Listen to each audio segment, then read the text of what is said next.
Image copyright poll. Labour says it would consider forcing bookmakers to pay a levy to help treat problem gamblers. Deputy Leader Tom Watson will say the cash would be used for NHS treatment and to end the destructive cycle of addiction. Speaking at the party conference in Brighton, he will announce a review of the extent of the problem. Meanwhile, Labour will also call on the government to spend an extra £500 million on a winter bailout fund for the NHS. The Association of British Bookmakers has said it would not oppose an appropriate, compulsory levy to fund problem gambling treatment. Labour has vowed to tackle Britain's hidden epidemic of gambling addiction, and earlier this month proposed a ban on adverts for betting firms on football shirts.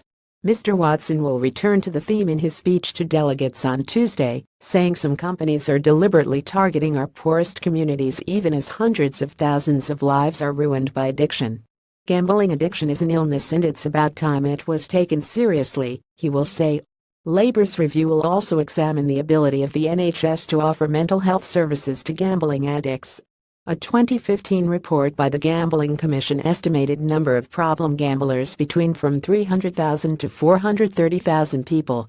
It defined this as gambling to a degree that compromises, disrupts, or damages family, personal or recreational pursuits.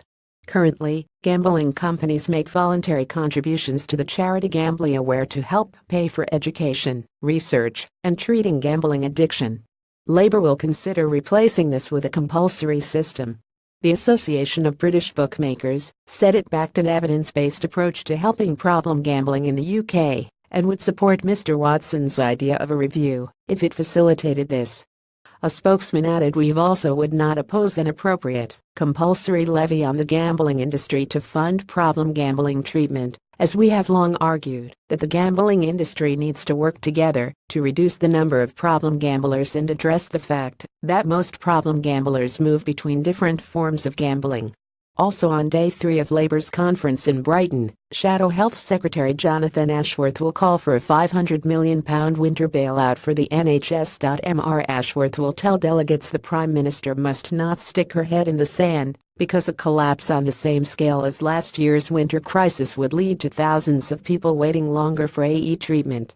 Labour will say the extra money is needed to boost the capacity of hospitals, allow the NHS to hire extra non-agency staff, and improve the transfer of patients to social care. The party has pledged to boost spending on the NHS through a 5% hike in income tax for the highest earners, and says a winter bailout could be paid for through this. The government said it has robust plans in place for winter which are supported by an extra £100 million for AE departments and £2 billion funding for the social care system.